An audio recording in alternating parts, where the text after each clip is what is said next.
Twitter నుంచి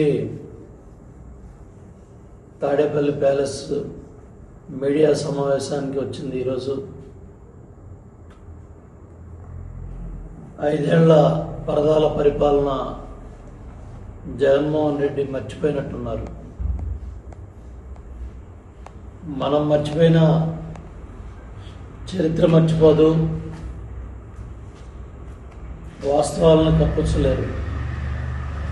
మీరు చేసిన విధ్వంసం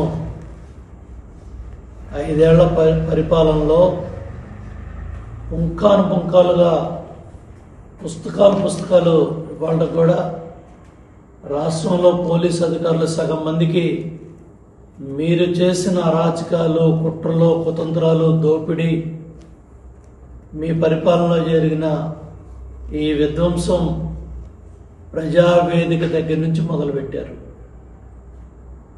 ఇవాళ మీరు నీతులు చెబుతున్నారా? చేసిన అరాచకాలు మర్చిపోయారా? చేసిన దుర్మార్గాలు మర్చిపోయారా? ఎస్సీ, ఎస్టీ, బీసీ, మైనార్టీ, పేద వర్గాల మీద ఇసుక, మట్టి, బూడిద, లిక్కర్, నాసిరకం మద్యం, వీటన్నిటి మీద ల్యాండు, శాండు, వైను, మైను, వీటి మీద మీరు చేసిన దోపిడీ మర్చిపోయారా? 32,000 కోట్ల లిక్కర్ కుంభకోణం,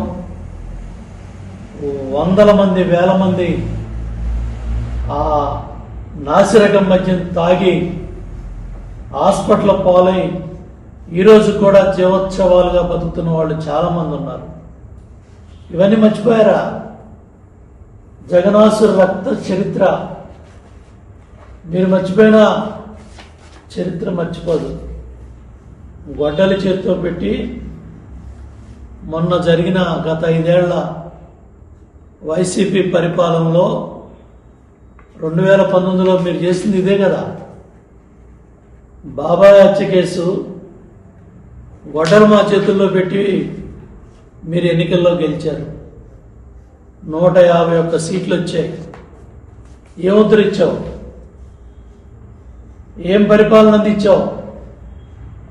మీ హయాంలో కరోనాలో మాస్కులు అడిగితే మేధావి దళిత డాక్టర్ సుధాకర్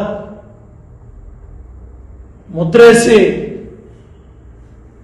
ఆయన మీద చేసిన ఒత్తిడికి ఆయన చనిపోయారు.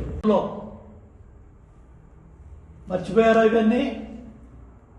ఎస్సీ, ఎస్టీ, బీసీ, మైనార్టీ అన్ని వర్గాల మీద 5 ఏళ్ల మీ పరిపాలనని ఏపీ హెడ్స్ జగన్ అని మీరు పెంచిన పన్నులు కావచ్చు, మీరు చేసిన దోపిడీ కావచ్చు, విద్యుత్ భారాలు కావచ్చు,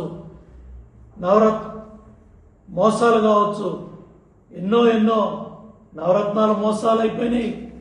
ఉచిత ఇసుక, ఆ రోజుల్లో భవన నిర్మాణ కార్మికులు ఎంతమంది పొట్టను పెట్టుకున్నారు? దళితుల్ని ఏ విధంగా నట్టేటా ముంచారు? ఇవన్నీ కళ్ళ కట్టినట్టు వాళ్ళు ఇవన్నీ మర్చిపోతే ఎట్లా అవుతుంది? మేనమామ అని చెప్పి పిల్లల్ని ఎంత మోసం చేశారు? ఈ వాస్తవాలన్నీ మీరు మర్చిపోతే ప్రజలు మర్చిపోతారా? జగన్మోహన్ రెడ్డి గారు ఇవాళ ఈ వాస్తవాలన్నీ కూడా ప్రజా కోర్టుకు తీసుకెళ్ళి ఈ వాస్తవాలన్నీ చెప్తేనే కదా ఇవాళ 164 సీట్లతో కూటమి ప్రభుత్వం అధికారంలోకి వచ్చింది. 11 సీట్లకు పరిమితం చేశారు. ఇవాళ కూడా మీరు ఫెయిల్ అయినవన్నీ కూడా మర్చిపోయారా? ఇవాళ సూపర్ 6 గురించి మాట్లాడే నైతిక అర్హత ఉందా? ఈ వాస్తవాలు కాదా? ఇవన్నీ నిజాలు కాదా? ఈ ప్రజా కోర్టులో వచ్చినవన్నీ మర్చిపోయారా? వాస్తవాలు ఈ విధంగా ఉంటే అమాయకులైన ముస్లిం మైనార్టీ సోదరులు కూడా ట్రాకుల మీద మరి కుటుంబం ఆత్మహత్య చేసుకున్నది మర్చిపోయారా? బీసీలు వెన్ను విరిచి చేసిన దుర్మార్గాలు మర్చిపోయారా? ఒక్కొక్కళ్ళ మాలాంటి వాళ్ళ మీద 90 కేసులు పెట్టి మర్చిపోయావా జగన్మోహన్ రెడ్డి? అచ్చెన్నాయుడిని ఫైల్స్ ఆపరేషన్ జరిగితే ఏ విధంగా శ్రీకాకుళం జిల్లా నుంచి జైలుకు తీసుకొచ్చావు? ఇవన్నీ మర్చిపోయా. ఈ వాస్తవాలన్నీ బీసీ నేతలు ప్రశ్నిస్తే 74 మంది బీసీ నేతల్ని క్రూరంగా ఏ విధంగా ఎట్లా చంపారు, 5,000 మంది బీసీల మీద ఏ విధంగా అక్రమ కేసులు దాడులు పెట్టి చేశారు. మర్చిపోయారా? తోట చంద్రయ్యని ఎట్లా చంపారో మర్చిపోయారా? ఆయన పాత్రుడి ఇంటి కూడా ఎలా పడేశారో, సబ్బం హరీలు ఎలా ధ్వంసం చేశారో మర్చిపోయారా? అల్లాసీన్ బిల్డింగ్ ని ఎలా కూల్చేశారో మర్చిపోయారా? మాజీ కౌన్సిలర్ రంగన్న కొబ్బరి తోటను కాల్చింది మర్చిపోయారా? జగన్మోహన్ రెడ్డి గారు ఇంత దారుణంగా మీరు ఈ వాస్తవాలన్నీ మర్చిపోయామని ప్రజలను నమ్మించడానికి ఈరోజు మళ్ళీ కొత్త పాటలు పాడుతున్నారు. బుద్ధి జ్ఞానం లేకుండా, బాధ్యత లేకుండా దేశం అంతా ఒకదారి, ఉలిపి కట్టదు ఒకదారని ఇవాళ ఈ పిచ్చి ప్రలాపనలతో మళ్ళీ జగన్మోహన్ రెడ్డి ఇవాళ ప్రెస్ మీట్తో అపహాస్యమయ్యి మీ పార్టీ నాయకులు, వైసీపీ పార్టీ నాయకులకు బీపీ తెప్పించారు. ఇవాళ చేతనైతే అక్కడ సెక్రటేరియట్ భవనాల నిర్మాణం జరుగుతూ ఉంది. అమరావతి అసెంబ్లీ కొత్త భవన నిర్మాణం జరుగుతూ ఉంది. ఇవాళ న్యాయస్థానం, హైకోర్టు, ఉన్నత న్యాయస్థానం, ఢిల్లీ నుంచి వచ్చిన న్యాయమూర్తులు కూడా గర్వపడ్డారు. దేశంలో ఒక అత్యంత హైకోర్టు నిర్మాణం, బ్రహ్మాండమైన భవనాల నిర్మాణం జరుగుతూ ఉంది. రాబోయే రోజుల్లో దేశానికి ఒక మోడల్గా ఈ దేశానికి ఏ ప్రధానమంత్రి వచ్చినా, ఏ రాష్ట్రపతులు వచ్చినా అమరావతి ప్రజా రాజధాని భవనాలు చూడాలి. అక్కడ పెడతా ఉన్న కోట్లాది మొక్కల వల్ల ఏ విధంగా అక్కడ రేపు వేడి తగ్గిపోతూ ఉంది, అక్కడ జరుగుతూ ఉన్న రోడ్ల నిర్మాణం వల్ల ఏ విధంగా రైతులకు ఇచ్చిన ప్లాట్లు కావచ్చు, అక్కడ జరుగుతూ ఉన్న నిర్మాణాలు అవన్నీ కూడా దేశమంతా గర్వపడే విధంగా ఒక ప్రపంచ స్థాయి రాజధాని నిర్మాణం జరుగుతూ ఉంటే 5 ఏళ్ళు ముఖ్యమంత్రిగా ఎలగబెట్టి నువ్వు ఆ నిర్మాణాలు చూసి గర్వపడకుండా నీ బుద్ధి విధ్వంసం, మీ డిఎన్ఏ విధ్వంసం, ఫ్యాక్షన్ మెంటాలిటీతో మాట్లాడుతూ ఉన్నావు చరిత్ర గురించి. Hyderabad public school 10th class ప్రశ్నాపత్రాల లీకుల గురించి మాట్లాడాలా? పంజాగుట్ట పోలీస్ స్టేషన్లో పోలీస్ లాఠీ దెబ్బల గురించి మాట్లాడాలా? లేకపోతే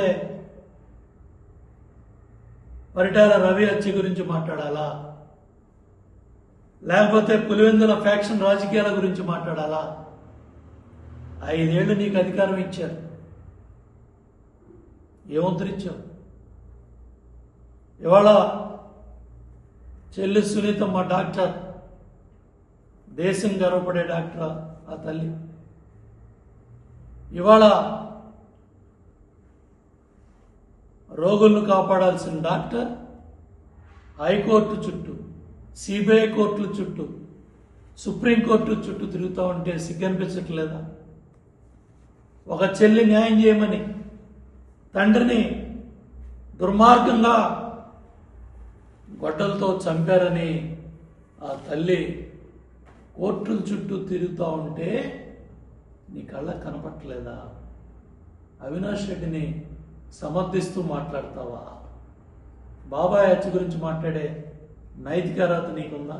వేలాది మంది కార్మికులు పనిచేస్తా ఉన్నారు మండు టెండల్లో, అర్ధరాత్రి అపరాత్రి లేకుండా.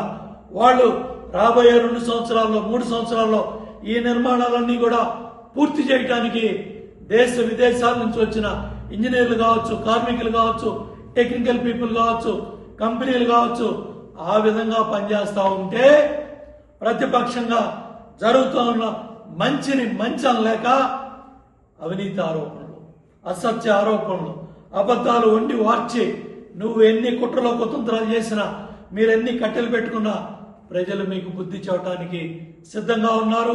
నువ్వు పక్క రాష్ట్రాల్లో మేధావులతో, పక్క రాష్ట్రాల్లో కొంతమంది నీ పెయిడ్ ఆర్టిస్టులతో నువ్వు ఎంత వండి వార్చినా మళ్ళీ అవే ప్రశ్నలు నువ్వు అడిగి కులుక్కున్న ఉపయోగం లేదు. జగన్మోహన్ రెడ్డి నమ్మటానికి ఎవరూ సిద్ధంగా లేరు.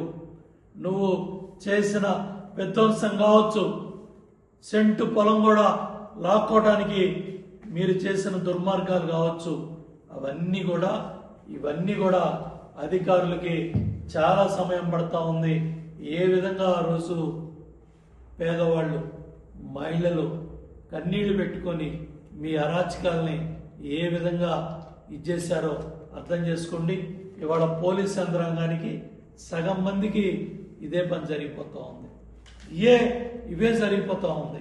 కాబట్టి ఇవాళ సూపర్ 6లో చాలా పెద్ద ఎత్తున చెప్పిన కార్యక్రమాలన్నీ కూడా పెద్ద ఎత్తున ముందుకెళ్తున్నాయి.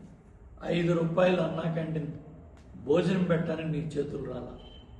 పక్కనున్న తమిళనాడులో అమ్మా క్యాంటీన్ నడిచింది, పక్కనున్న రాష్ట్రాల్లో క్యాంటీన్లు నడిచాయి.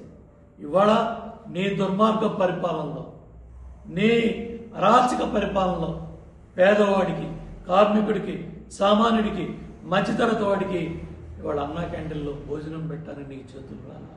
ఇవాళ కోట్లాది భోజనాలు బ్రహ్మాండంగా ఇవాళ అన్నా క్యాంటీన్లో భోజనం చేస్తున్నారు. దగ్గర 269 క్యాంటీన్లు పనిచేస్తూ ఉన్నాయి.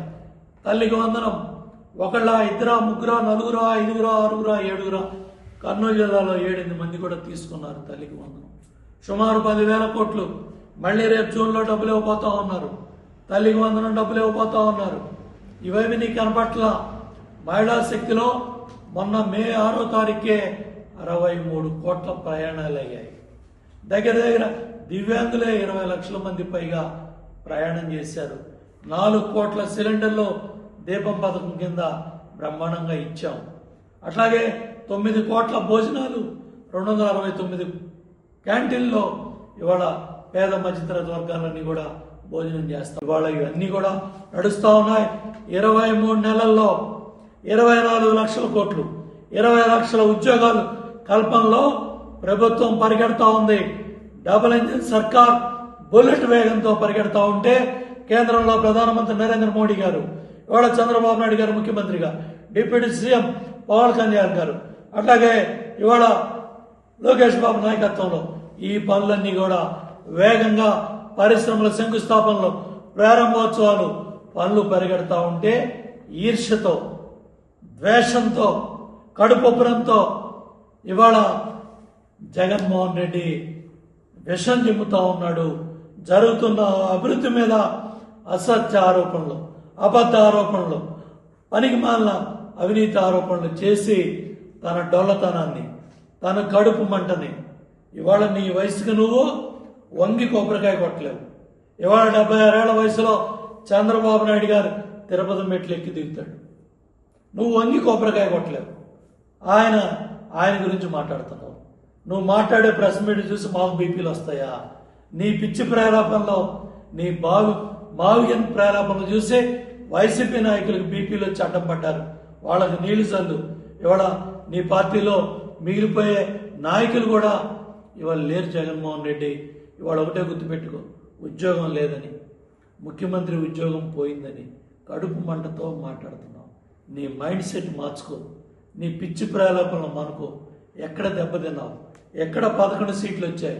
ఎందుకు నువ్వు ఇవాళ ఒక్క ఛాన్స్ అని అబద్ధాలు, అసత్యాలు ఆడి గతంలో అధికారంలోకి వచ్చావు? ఇవాళ నీ అబద్ధాలు కానీ, నీ అసత్యాలు కానీ, నువ్వు చేస్తా ఉన్న ఫేక్ సోషల్ మీడియా ప్రచారాలు కానీ, రంగనాయకమ్మ 70 ఏళ్ల పెద్దమ్మని ఆ రోజు పోలీస్ స్టేషన్ పిలిపించి నువ్వు సోషల్ మీడియా గురించి మాట్లాడుతున్నావా? కేసుల గురించి మాట్లాడుతున్నావా? ఫేక్ కేసులు పెట్టి మాలాంటి వాళ్ళ మీద 90 కేసులు, కార్యకర్తల మీద, నాయకుల మీద 10 కేసులు, 20 కేసులు, 30 కేసులు, మా ఎమ్మెల్యేలని, మంత్రుల్ని రాజమండ్రి సెంట్రల్ జైల్లో పెట్టి, చంద్రబాబు నాయుడు గారిని స్వయంగా 53 రోజులు రాజమండ్రి జైల్లో పెట్టి, కుటుంబ సభ్యుల్ని అవమానంగా తిట్టించి, ఇవాళ లోకేష్ బాబు యువగడం పాదయాత్ర ద్వారా ఈ వాస్తవాలన్నీ కూడా మాట్లాడుతూ ఉంటే స్టూల్ లాక్కున్నావు, మైక్ లాక్కున్నావు, జైల్లో పెట్టడానికి ప్రయత్నం చేశావు. చంద్రబాబు నాయుడు గారిని జైల్లో పెట్టి 11 సీట్లకు పరిమితమై ఇవాళ ఈ వాస్తవాల్ని ఒప్పుకోలేక నువ్వు ఇవాళ 10 లక్షల కోట్లు అప్పులు పాలు చేసి రాష్ట్రాన్ని వెళ్తే ప్రతి నెల 10,000 కోట్లు నువ్వు చేసిన అప్పుల తాలూకా వడ్డీలకి, నువ్వు చేసిన తాలూకా ఆ అసలు కట్టడానికే 10,000 కోట్లు ఇవాళ రాష్ట్ర ప్రభుత్వం కట్టాల్సిన పరిస్థితుల్లో ఇవాళ ఉద్యోగస్తుల గురించి ముసలి కన్నీరు కారుస్తున్నావు.